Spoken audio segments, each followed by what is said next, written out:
stratégie a identifié des importantes priorités, comme par exemple la lutte aux pires formes de travail des enfants, l'amélioration des conditions de détention, la lutte contre toute forme de discrimination ou la promotion de l'égalité de genre. La société civile a également un rôle important à jouer dans la promotion des droits de l'homme. Et à travers le projet que nous clôturons aujourd'hui, c'est un exemple concret de l'Union européenne et ses États membres à la société civile.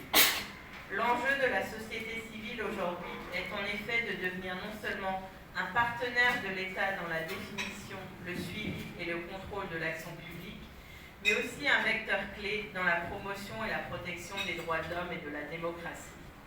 L'Union européenne est et veut rester le premier soutien des organisations de la société civile dans les pays partenaires.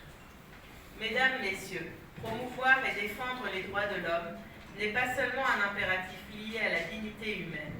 Il s'agit d'une pierre angulaire de la démocratie, de la paix et de la sécurité, ainsi que du développement durable.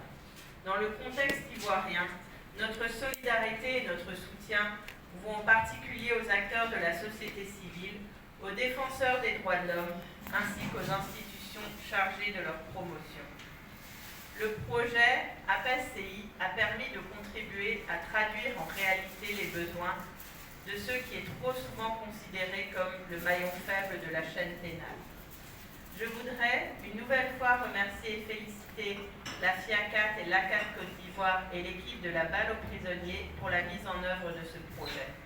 L'engagement de l'Union européenne en faveur des droits de l'homme et en particulier le soutien à l'amélioration des conditions de détention ne s'arrêtera pas ici.